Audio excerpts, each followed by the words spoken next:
let's get started. Thanks to all of you for being here. Thanks for your attention and for this Dean Speaker Series. As you know, we've got a wonderful group of people coming in this fall, just as we did last year. And our speaker today, and I will introduce him in a moment, is obviously a wonderful kickoff event for all of us in an industry that is as fascinating as any industry imaginable. Let me start, if I may, on a personal note. For those of you that are sitting close to the stage, you can see I've got an injury on my lip right here. My son, Jake, is 12 years old. He's getting big. He thinks he can out-wrestle me.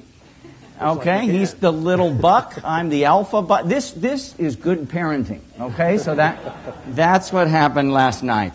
Look, let me introduce our wonderful guest here today. Randall Stephenson is chairman and CEO of AT&T, which is Dallas-based.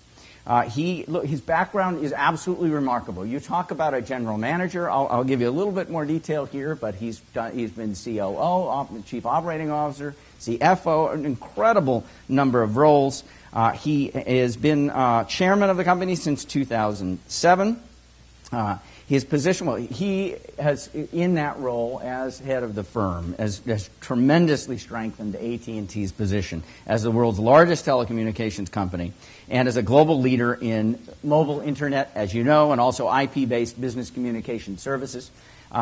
Not just bigger, but so much better, and that's part of what we want to talk about, is how he's pushed the firm in new areas. They've taken on some wonderful, innovative approaches to recreating themselves continually, and that's part of the wonderful leadership story that is here.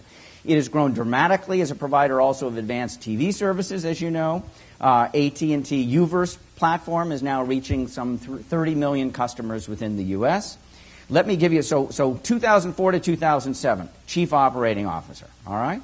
Before that, 2001 to 2004, he was the company's Senior Executive Vice President and also Chief Financial Officer. He was appointed to the Board of Directors of AT in 2005. He was born in Oklahoma City. His career with Southwest Bell Telephone started in 1982, 30 years ago. Information Technology Organization in Oklahoma at that time.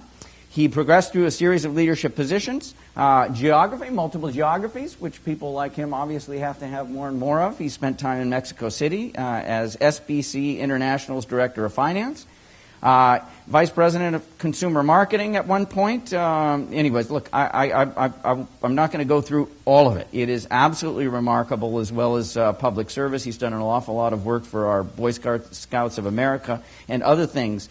Please join me in welcoming our guest today, Randall Stephenson. Thank you. Thank you very much.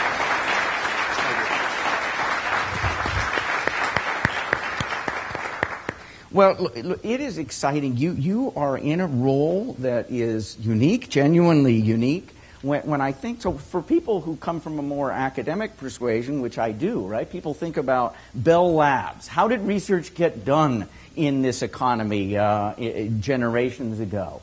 And then a lot of that moved into the universities and away from some of the sort of heavy corporate R&D. And now, so part of what I want to touch on, we'll start with some leadership-related things, but I'd love to touch on this creation process that you have encoded in this firm. Maybe just a couple of quick thoughts. Look, your career path, as I mentioned, spans so many different functions and geographies. Could you give us a little thought on what guided you, what some of the key learnings and insights along that path? Oh, me. It's been a long path. Now, you made me tired talking about it. To your point, I've had a lot of really diverse experiences. And I tell people that it's worked out 30 years ago I started, and it's worked out pretty much as I scripted it on my first day in the job. Right. I never in my wildest dreams when I started out working in IT in Oklahoma City, which is the tech capital of the world, right? That I would ultimately one day have the privilege of being able to sit in this capacity. But I started out, I called my responsibility, I was a tape monkey. And you guys probably don't even know what computer tapes are because they don't even exist anymore. But it was these 19-inch tapes where we used to keep all the billing records for all your call records. I'd take those and I had to look at a screen And it would say mount certain tape on certain drive. And I would go find certain tape. I'd mount it on that drive. I still to this day remember hit load, run, right? And the screen would pop up and it would run. And that was kind of my job. And I did this for 12 hours a day. And and starting at that moment in time, I never really thought about what my next job was. But I did invest a lot of time on that job saying, what could you do to make this better? You know, to make my productivity better, and to make this job far more enjoyable. And so that was one of the first jobs I ever just took apart and then put the job back together. And I would tell you one thing, over the course of my 30 years, that has been pretty much my focus. Whatever responsibility I have, I've always just taken it apart. That's wonderful. And then just put it back together better than I found it. And I've always believed you got to put it back together. And don't put it back together to get 5-6% productivity improvement. Put it back together to get 40-50% productivity improvement.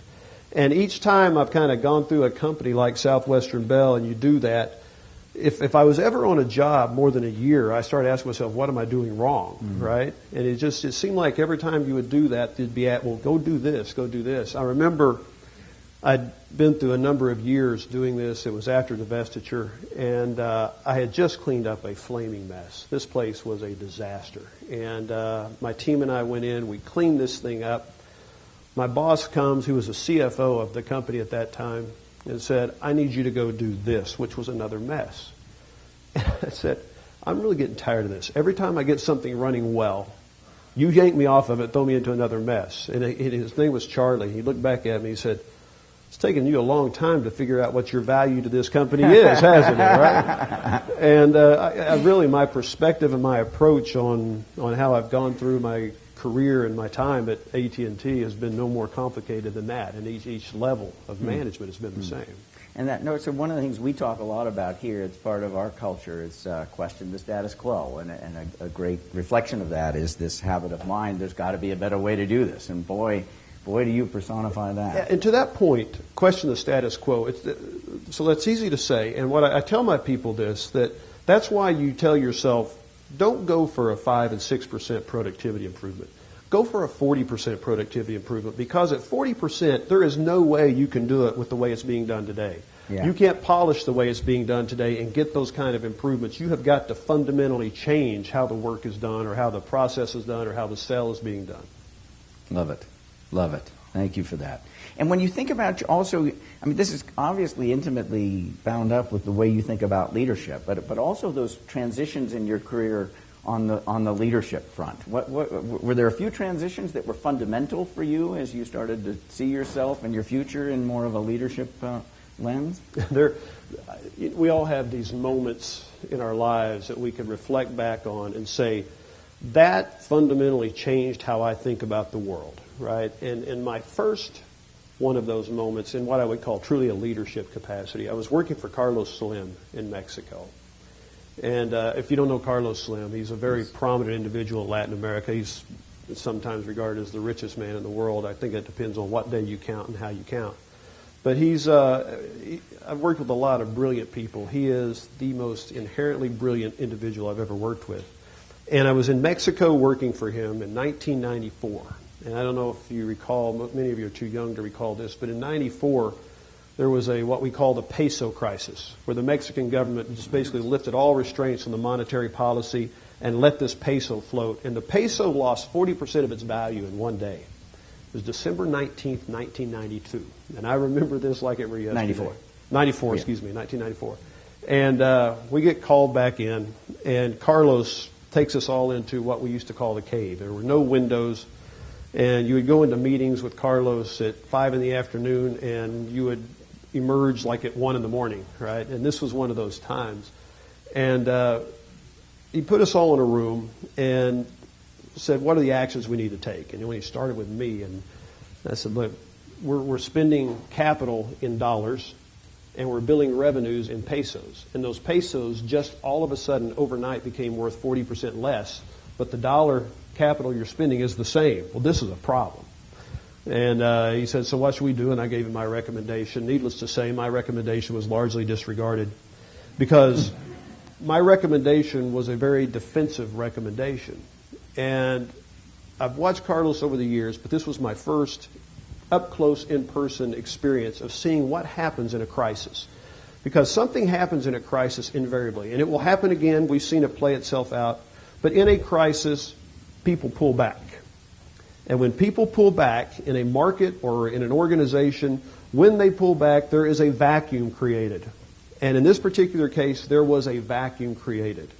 And so we did some very defensive things to shore up the balance sheet, but we turned around in the middle of that vacuum. Carlos dove in, and he invested very, very aggressively. We went from that moment in time, we were just starting our wireless business down there. At that moment in time, right about this period, we had 20,000 subscribers. That was his launching pad for launching his mobile business in Latin America. Today, that company has 200 million subscribers. He is the wealthiest man in the world. And so it was a classic case when the vacuum is created, jump in. I had this happen again during the dot-com crisis. I was working for Ed Whitaker, who was my predecessor in this job. The dot-com crisis, our industry lost $500 billion of market cap. I mean, it was just a ton of money just flowed out of the industry. $2 trillion of market cap is half 500,000 employees were taken out of the industry. Same thing happened. Market crashes, vacuum created. My predecessor, Ed Whitaker, at that time stepped in, and we invested. We went and bought AT&T Wireless. We bought AT&T. We bought Bell South. And we created what is today a very unique company, I believe. And so a vacuum created, you jump in. So, you know, I take my job in 2007, and June of 2007, and fortunate for me, right, we get the 2008 financial crisis. And so I got to really test my resolve on this. And in 2008, it did happen again. And there was this huge vacuum created, and people stopped investing in our industry. We were launching our first iPhone. I believed with the conviction of my heart that this mobile internet was going to be radical. I really thought it was going to be dramatic. And so we said at that moment in time, it's time to invest.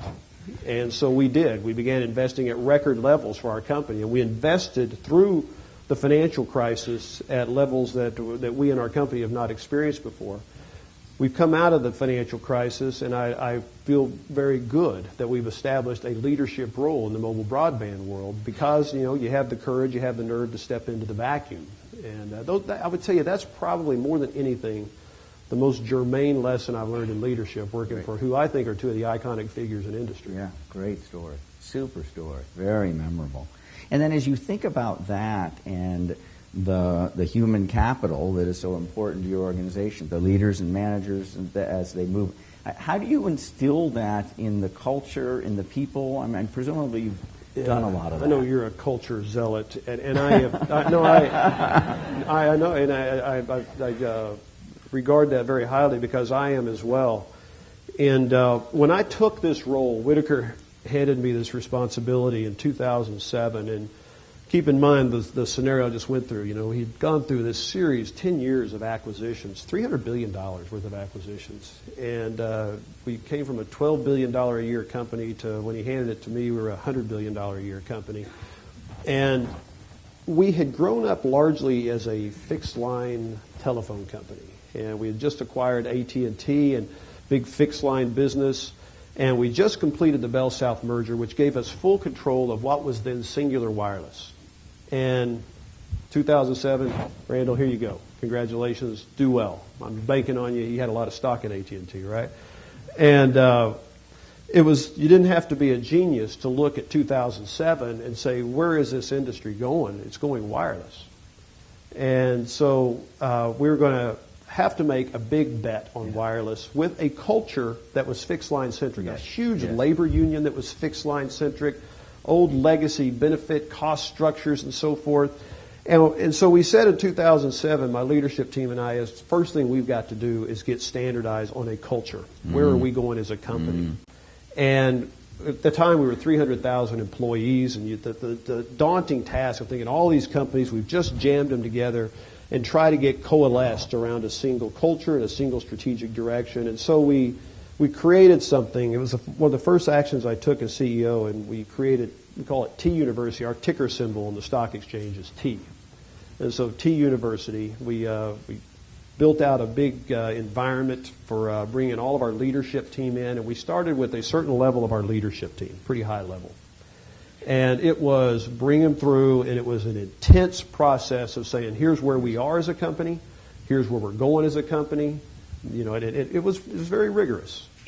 It was so wildly successful with that level of management that my kind of very senior level, which this was below them, I go, these guys are getting left behind. So I forced them in. Now we're taking this using technology every single year down to every single level of our company, management level of our company, and doing tens of thousands of people a year. And I will tell you, absent this, I do not think we conceivably could have ever gotten everybody aligned with everything we were going to have to do, because it's a radical shift for a company like ours to go from a fixed line, big Queen Elizabeth headed down one direction, and shift it and go, aggressively after a wireless technology and, where it's gone, smartphones and so forth. And I feel like we have done that. If there's one area I'd have to say I have more gratification about than anything over the last 5 years, that's probably it. Very exciting.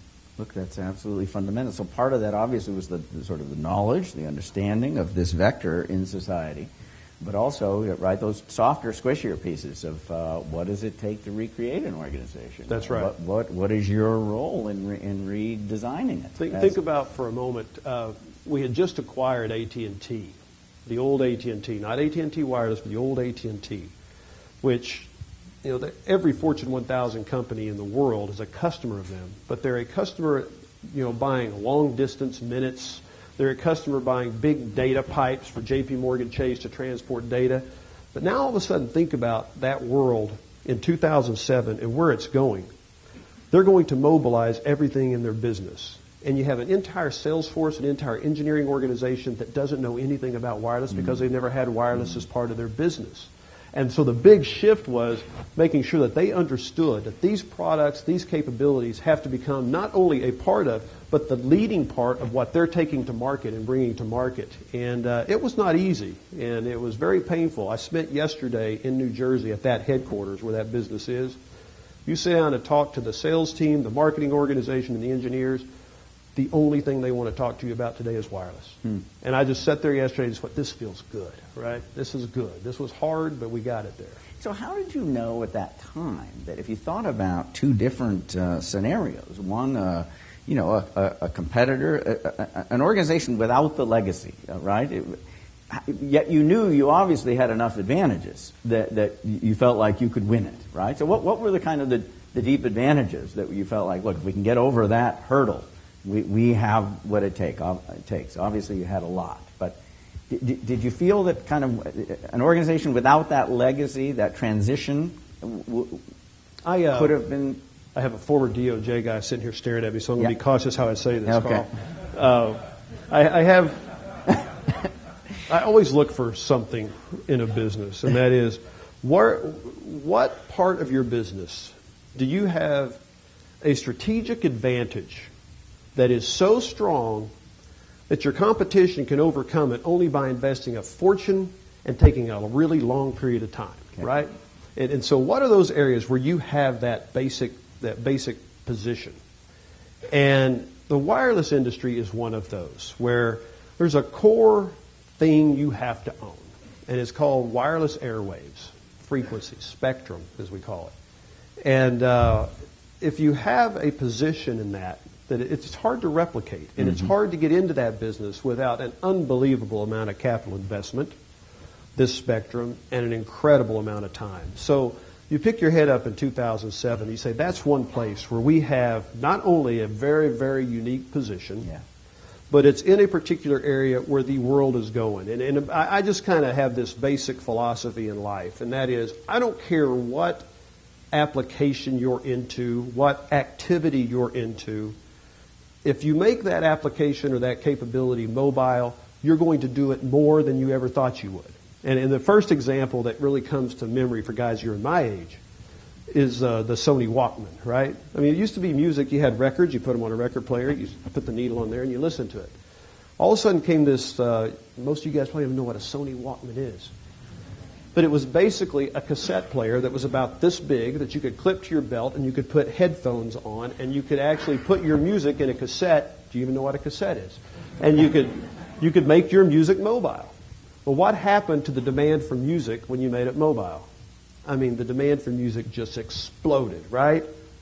And so the first application I had the experience to deal with was voice telephony. And it was early 90s. It was the first time we mobilized voice communication. And what happened when we mobilized voice communication? The utilization of voice just exploded. And you see this play itself out time and time again. What happened when you made email mobile? The first BlackBerry. You remember this? The first BlackBerry. You probably don't. But, I mean, it used to be email was this. Then all of a sudden comes the BlackBerry. And it was the first time email was mobile. What happened to the utilization of email when you made it mobile? It literally exploded. From 2000 time frame to 2006, which was really what I call the messaging era, the volumes on our network, just from email and texting, exploded by 70,000%. Wow. Just from this type of activity. Wow. And so you don't have to be a genius to, over this period of time, 2000 to 2006, you're seeing the broadband era take off. And the technology is beginning to mature, beginning to stage the technology where you're beginning to see line of sight to having broadband go mobile. Web surfing, video, it actually could become mobile. And so we began investing aggressively in making broadband mobile, and we poured a ton of money into it. And we knew the what. That people would use a lot of it. We didn't know the how. And we were introduced to this device called the iPhone by Steve Jobs. And when you saw that, you go, that's the how. Yeah. All right? Yeah. That's the how. Yeah. And we jumped all over, and oh my, was it a how, right? I mean, it just exploded. It killed our network for a couple of years. Literally, it was just so radical. Yeah. But those are the kind of, you don't have to be a genius to see if you mobilize it, the utilization of whatever it is just explodes. And so we got out ahead of this thing, and I think it's paid off well. That's a great example. Could I want to get to the foundries and some of the other exciting things, but coming back to the people side and the leadership, so the what and the how, so fundamental to your story. Also, so much of the why, right? I mean, I think as you talk about sort of making so much of that world available to people, right, democratizing that sort of, did you, as you think about kind of mission level, aspirational narratives to the people in your organization, there must have been a lot of excitement around the work we're doing is important. Was there a lot of that feeling at AT&T at the time? There wasn't. But I tell you, we did something early on in 2007. And it was kind of interesting because you ask, what is it that we do? And I always think that people want some type of aspirational value out of their work. And so selling smartphones doesn't exactly have a lot of aspirational value to it, does it? And I really gave a lot of thought to this. And so what is it that we do that is truly relevant, that makes a difference in the world? And I framed this internally that at its core, what we do is speed up the world. We create commercial velocity. And you think about business. And what is the objective of business? You want business to move faster. You want currency to move faster. That is basically economic growth. And you usually try to do that by virtue of productivity. But if you can create new commercial velocity, new scale of commercial velocity, you create prosperity. And I can't tell you how much I believe this. And so we've invested very heavily, which just, by the way, you don't create jobs if you don't invest. We have invested very, very heavily to create this commercial velocity so that everything that people do, whether it's entertainment, pure entertainment, whether it's communicating with your kids by virtue of text messaging, and a business, can you speed up the pace of business? We do every bit of that. And none of that occurs absent the investment and the capability we bring to market. People get energized by that. Nice. That is a societal good that we bring. It is productivity and it is prosperity that we're contributing to. And I think it's important for your organization to have an anchor like that to latch on to. Terrific. Thank you for that. That was very helpful. Foundries and innovation specifically, huh? I mean, why don't you introduce us to the Foundry? I know you've got 3 of them, right, worldwide? Yeah, now? So these Foundries, before I tell you the what, I'll tell you the why. Why do we have these Foundries? You think about this commercial velocity that I just articulated. And we're creating an enablement, a capability.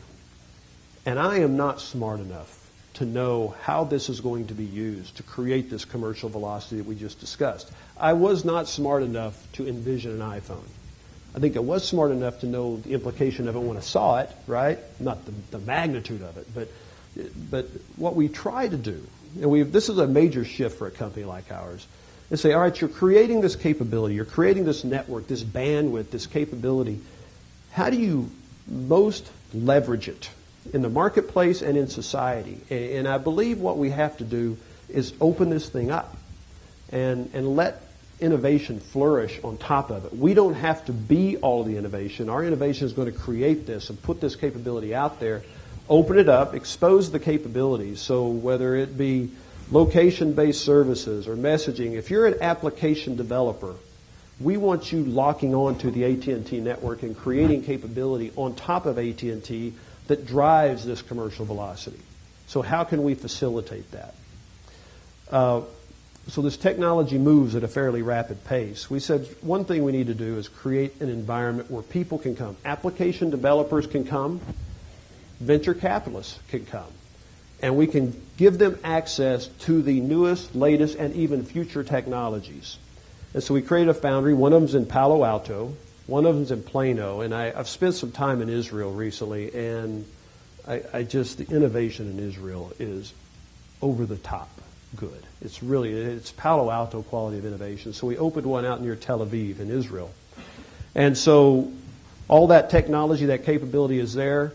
If you are an application developer, you have some application that you think can leverage this technology.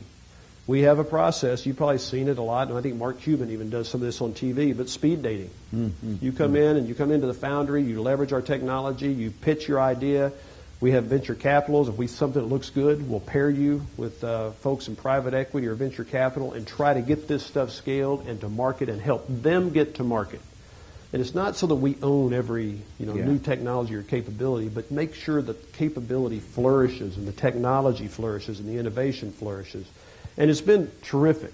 And it's out in Palo Alto. I've offered you an opportunity to go see it, Rich. It's really fun. And it's exciting. The people are young. They're full of ideas, and they think a lot differently than I think, which is really important, right? And so that's been great. We've gotten a lot of new innovation, a lot of things going by virtue of that. We also have, I hired a guy. It took me literally 10 years to recruit this guy. He became our chief technology officer. And he's just rocket smart. And he came into the company, and he's using social networking internally to create what we call TIP, the innovation pipeline. So you're an employee of AT&T, and you have some great idea, some really unique idea. You go out to the innovation pipeline, and you put your idea out there. You can go as far as you have specifications for it. You can put it out there. We have 250,000 employees, and people start giving feedback, and then they start voting on this stuff. Is this a capable and worthy idea? Let's try this. Let's modify this. Let's move it along. And ultimately, things get voted all the way to the top, and we say, boom, here's capital, it's funded, let's go develop it. And it's a fascinating, collaborative way in a big company to really get great ideas bubbled up, funded, and moved out into the marketplace. And we've had some areas that have had some really good success. Some of them are just kind of what I'll call White Sox knuckle dragger networking kind of ideas, right? How do you make the network operate better and so forth? Others are new products and capabilities. And what's the flow? What's the number? Thousands of ideas? Larry, what's the latest? It's participants on this that are actively participating. 170,000 are actively engaged and participating. Wow, terrific. That's what, 60% of your people or something like that. It's fun. That's terrific. It's really fun. That's great. How about, this is the age-old question, but when you think about foundries and sort of platforms like this, we would use the term here, open innovation. One of our faculty members, Hank Chesbrough, coined that term and has done a lot of work, so it's kind of an open innovation platform. But as you think about whatever reasonable measure of return on investment on these foundries, I know it's a difficult question, but do you feel like you've taken a disciplined approach to these early-stage returns on these foundries? I would suggest that measuring the return on investment from these would be like trying to measure the return on investment of AT&T Park sponsorship, right, in San Francisco. Yeah. You can try to put numbers on these, and it's really, really difficult. Yes. But there's an element to this that, look, we're getting some great innovation and great ideas, but the key element is AT&T is becoming the core of a lot of the application development in the industry around our network, and there is a impact of that can't be measured. Okay, and so there's another facet of this. If you want any evidence that it is really valuable, our key suppliers, whether it be Cisco, whether it be Alcatel-Lucent or Ericsson, they want to come in and invest with us in the foundry. We'll put the technology in. We'll help fund this, and we want to be part of it. And so the cost is actually being defrayed by people who come in and say, we want to be part of it. So it's attracting capital. I'd imagine it also attracts people, human capital, huh? People that see this, it becomes part of your brand as an employer, right? So there's a couple of kids out here at this foundry in Palo Alto that have done some remarkable work. And so I've learned a little bit of a lesson on doing business in Silicon Valley this way with this type of talent, and they're tattooed up, and they're exciting kids, and they have just great ideas, and they're just constantly bringing new stuff to bear. And so I get so excited about them, and Larry, my PR guy, we get so excited we put them in the annual report. And there they are in the annual report. Well, guess what? People are coming after them. Keep this quiet. But it's becoming a great recruiting tool. People want to come to work in these foundries, but it's also becoming a great recruiting tool for other people, right? Yeah, well, that's true too. Yeah, the sort of network effect from those kinds of investments. It's a good problem to have. I always say if people aren't taking your talent, then you must not have very good talent. That's right. That's true. How about the idea, going back to the innovation pipeline, right? Are there things that when you look, and so it's a great process and it's clearly working for you. When you put on your kind of critical thinking hat and you think, actually, that kind of crowdsourced input sometimes gets certain things wrong. It tends to have certain biases in it. Are there things that you've learned in watching a crowdsourced process like that help you to maybe temper the inference that you take from it? To date, the process is so rigorous to get it to the point of funding. To date, the junk is getting filtered out. I see. Okay? Good. And the stuff that's finding its way to the top is really quality stuff. Great.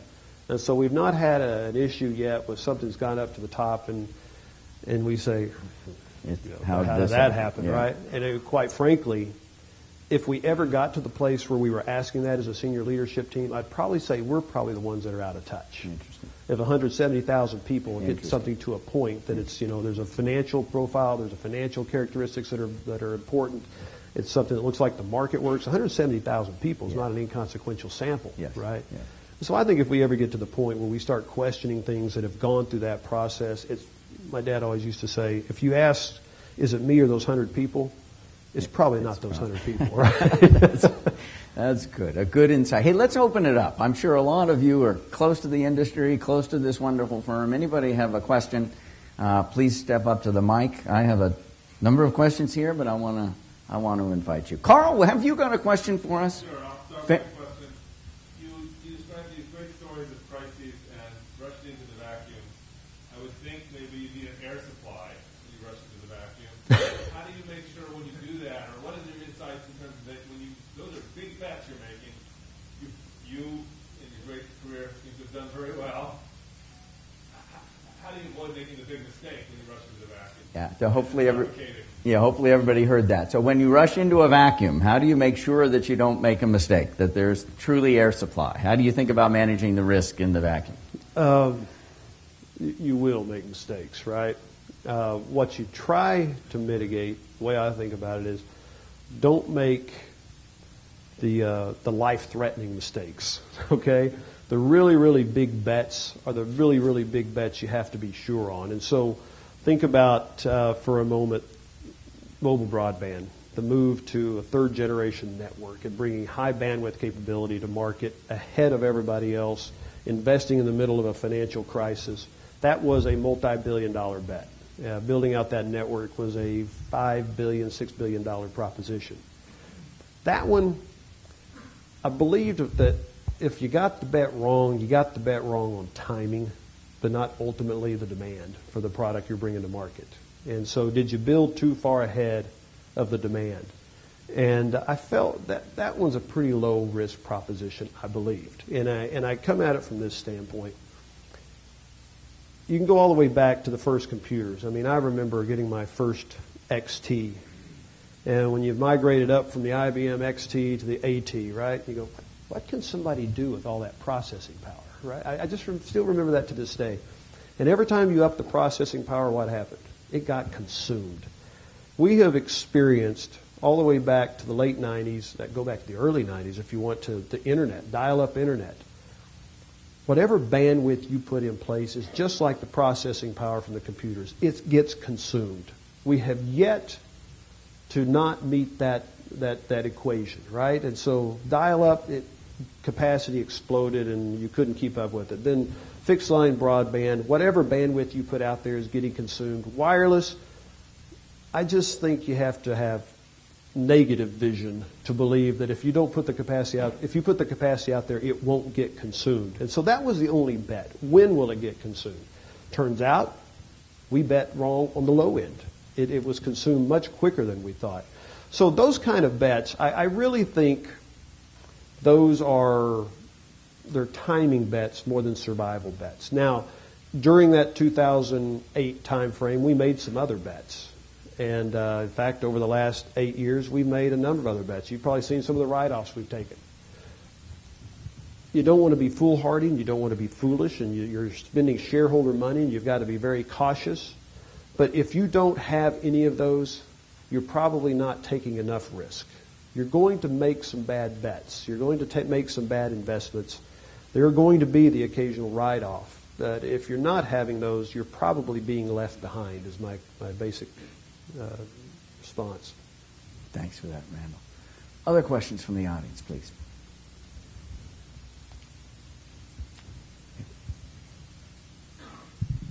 Hi, thanks for coming. Hi, you bet. I was interested to see that the proposal to merge with T-Mobile was blocked by DOJ, and I'd love to hear you talk about how, when you come to a point of tension between the interests of creating value for your shareholders on the one hand and the notion that further concentrated industry might not be good for consumers on the other, and the interest of consumers in general. How do you balance those things? Any other questions? See, I hadn't talked about T-Mobile in a while. That's an interesting scenario that you just described, because I believe what was unique about that transaction and the reason we entered into it, and by the way, you can imagine the review we put into this in terms of how the DOJ would evaluate this, what were the true economics underlying that deal. You have a unique situation in this industry, and that is you're constrained on capacity by how much spectrum, airwaves you own. That's what capacity is in the world of wireless networking. So if you run out of spectrum, you're kind of out of gas, you're out of product. So imagine a scenario where iPhones are launched and so forth, and you are literally in cities like San Francisco and New York running out of capacity. Your spectrum is filling up. You have line of sight to seeing the end of the capacity. And so you say, okay, there's only so much capacity in the market.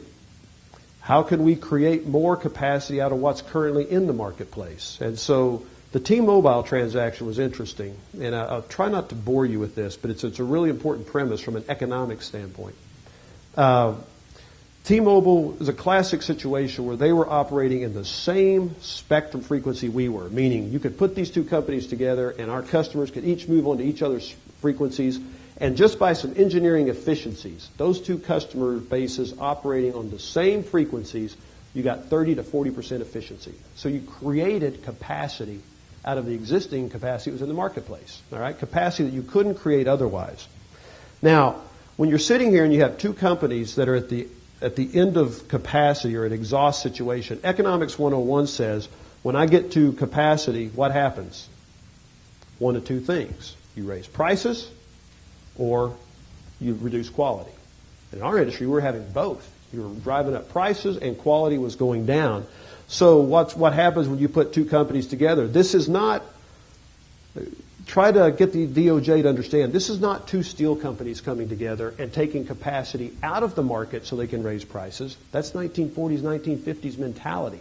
This is two companies coming together to bring more capacity to market. Just by arithmetic, more capacities in the market must do what to price? More capacity, more supply means price has to go down. And so that was the equation. And so, we looked at this and we said, from just a public good standpoint, from a DOJ perspective, the efficiencies on this transaction were so great that we believed it was so overwhelming that it ought to receive DOJ approval. We obviously spent a lot of time and money on this, saying we're going to drive capacity into the market, drive prices down. The DOJ obviously didn't agree. They sued us, and the rest is history. I've gone to see the DOJ and the FCC, as you might guess, since then, just to make sure you understand. That was killed in December. January of this year, 1 month after the deal was done, we had to go to the market and do something. What did we do? We raised prices. Data prices went up 30%. And what was remarkable to me was the quietness and the sheer utter silence by which the market responded to that. You would expect the market to go, come to us, we're cheaper. No, the market just moved prices up. You've seen prices and yields on data do nothing but consistently move up. You've seen what happened in the industry. You want to upgrade to a smartphone, migrate to a smartphone. All the carriers now charge for that. What kind of subsidies are there on these smartphones? The subsidies have gotten lower, meaning you're having to pay more. And so the cost to be in the market by virtue of this has gone up. And it's arithmetic. There's no surprise. Nobody should be alarmed by this. It's just simple math in terms of what transpired here. So it is what it is. And it's kind of the industry is going to consolidate. The fact that T-Mobile and AT&T didn't get together, okay, set that one aside. It will still consolidate. We may not participate, but it's going to consolidate. It's just inevitable. It's just, economically, it has to happen. Thanks. Does that make sense? Thanks, Randall. As you look out, now let me ask the next one, but please step up to the microphone if you have a question. As you are looking around corners now, right? Can you talk a little bit about what you're seeing that looks particularly exciting? Oh my! I'll try to be brief, but we talked about 2001 to 2006. What happened just by messaging and texting, and volumes on these data networks exploded 70,000%. 2007 to 2012, I call it the smartphone era. On top of that 70,000 growth in volumes, through the smartphone era, these volumes have grown another 20,000%. Now we're building, you've probably heard us all advertising, LTE. We've turned up LTE in this market. It just takes the mobile broadband capability to a whole different level. These are really fast mobile broadband networks. Combine that with, you hear a lot of discussion about cloud. LTE, low latency, fast mobile broadband networks, and cloud technology. Meaning, these devices, consider for a moment, all of your data is resident on these devices. All the data is resident on your tablet. All the data is resident on your PC. All the data is resident on your set-top box, on your television. Now go to wireless networks with these cloud. All that content moves into the cloud. Now all of a sudden this data is no longer to the same extent resident on these external devices. What does that allow? I mean, think about being in your automobile. All your content always synced, always the same, regardless of where you are. Your automobile, your PC, your mobile device, your tablet. The ability to synchronize all of this, I think this is going to radically change the world. I think also the really fast mobile broadband networks are going to give us the ability for the first time to do truly mobile video communication. And that is here. This is now here. We got to get the economics right. We got to get the product right. But video on a mobile basis, I get really, really excited about this. Thank you. Please, ma'am. Hi, my name is Aisha. I'm a second-year MBA. Hi. We have this program here called the International Business Development. It's a course, but also a program where we go out and work with international firms.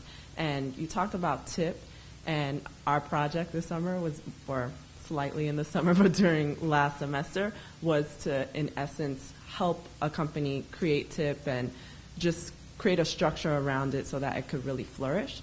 And what we found was that while they definitely had the knowledge share in their employees, there was this, what's in it for me? So if I have 50 hours I'm devoting to my client, how am I also going to innovate? So how do you create that structure to encourage people to step up and participate in TIP? We didn't do a whole lot other than advertise it, candidly. And the guy that runs Salesforce.com out here, I've got to know him, and he is a zealot on the collaborative work environment, collaborative markets, and crowdsourcing and so forth. And he has made me a believer that people are hungry to engage in this way. And that has been our experience. You put this capability in the hands of the employees. You create the environment. You got to create the right environment, right? And it's got to be an objective environment where the voting really matters and so forth. And we've had no issue getting people to engage, and in big, big numbers. So I think the main issue is, are you communicating it effectively? Are you making people aware? And are you making it easy? That's also really critical. The platform has to be a very easy-to-use platform. And if it's cumbersome and it does take a lot of time just to get on, a lot of time to interact, that's going to be a problem. But our experience to date has not been getting people to engage.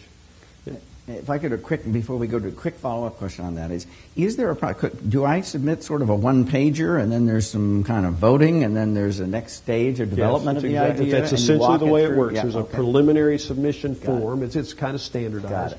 You submit it that way. Develop it, you're getting support. And it keeps maturing and developing, and off it goes. Right? Got it. Thank you. Please, sir.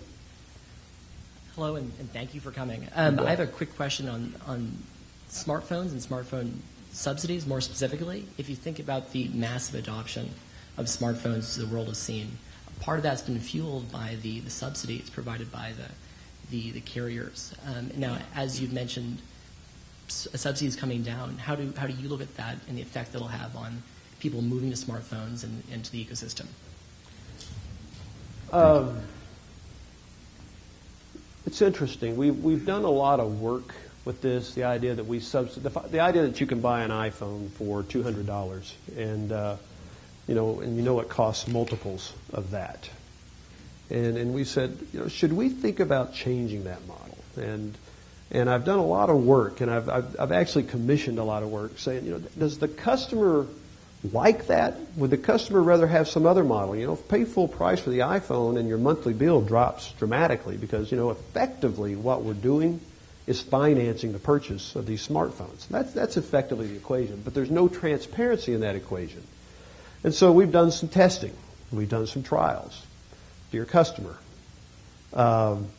actually, what we're going to do is sell you a smartphone that we're going to finance over the next 2 years. You don't have to sign a 2-year contract, but you're signing a finance agreement. They're going to let us finance you on this smartphone for 2 years, and you pay a significantly lower monthly price for your service. And we go through all of this, and I don't think we've shared this much. You're going to hear some of the first reaction from some of this. We laid that out there. Customers didn't like that. And we said, okay, we went through a number of scenarios and focus groups and testing with customers. We said, okay, what about this? And that is that we're going to sell you a smartphone deeply, deeply discounted. And you're going to sign a contract with us that you'll keep this service for 2 years. And by the way, that contract gives you all the optionality. If our prices go down on the monthly service, you can elect into those downward prices. If the prices go up, you signed a contract, we'll not raise your prices, okay? So it's kind of like an all option on behalf of the customer. What do you feel about that? The customers overwhelmingly said, that's the model we like. We looked like, that's exactly the model we're in. That is exactly what we're doing. Our customers don't understand that when they're signing a contract that gives them all the optionality. Prices go down, they can option down. If they go up, we abide by it. But all it's doing is affording us the ability to finance the phone for them and keeping them in. Now, that's a long answer to your question. Given all of that, and I really thought we would find a way to change this model. And in Europe, the model has changed. They just started saying, you just pay full price for the phone. And so what happened? Volumes went like this. We think this is actually a good model. We think this helps propagate these technologies out into the marketplace. I think it's a great thing that millions of people have smartphones. I think it's a great societal benefit. When you listen to our regulators talk about low penetration of broadband in our lower economic strata around the United States, say you're measuring the wrong thing. The reason people don't adopt broadband in lower economic strata is because they don't have $2,000 for a computer in their home. Guess what? They now have $200. We are offering free computers. And the Hispanic and African American communities are adopting broadband on these at a higher rate than Caucasian communities. This is broadband today. And so what we're doing is propagating broadband into the lowest economic strata in the country, and the penetration rates are now very, very deep. And so I think this model works well for society. I think it works well as a business model. And I think our customers have obviously told us they like it. Thank you. Thank you. We have time for one more. Please, sir. Thanks. Along those lines, and looking maybe ahead in the next, I don't know how many years, but what do you think the role of AT&T will be in terms of putting together ultra high definition, creating, working with the spectrum that will be available, and how do you think that will change, perhaps democratize content, media contents? Yeah, democratizing content. There's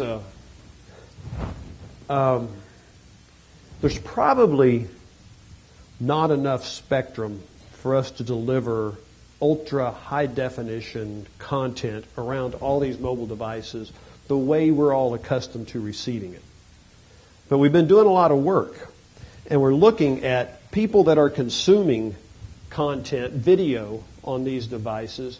What is a very interesting characteristic of the people consuming it?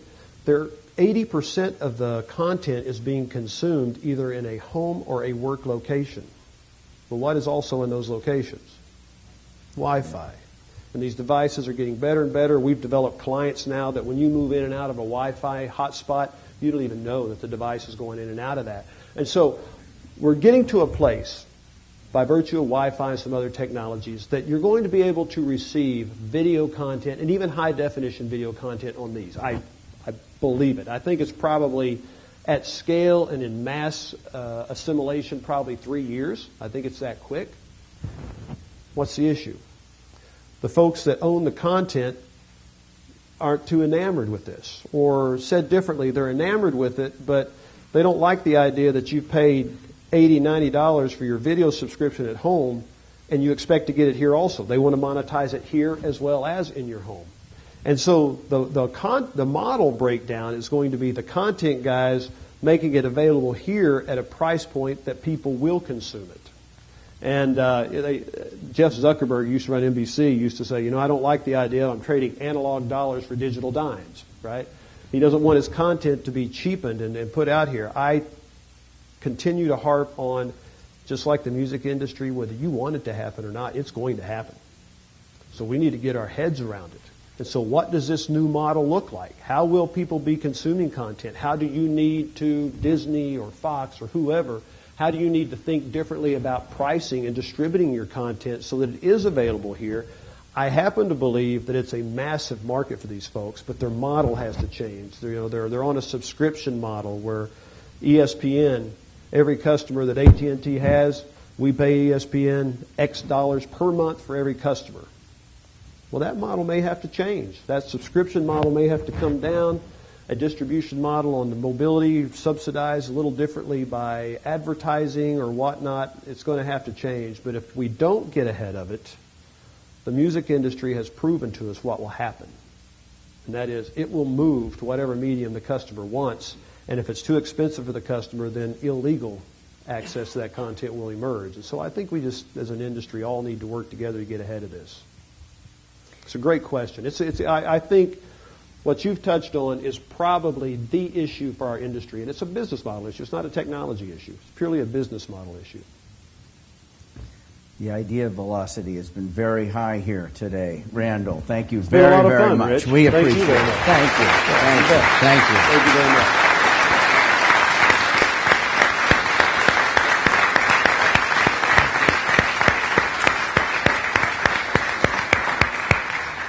My thanks also to Laura Tyson, our faculty member who serves on the AT&T board and who is an important part of our relationship with AT&T. Thanks to all of you. Well or not, tell her I did. Would you? She's my boss. Thanks to all of you for coming. Thanks again. Really appreciate it.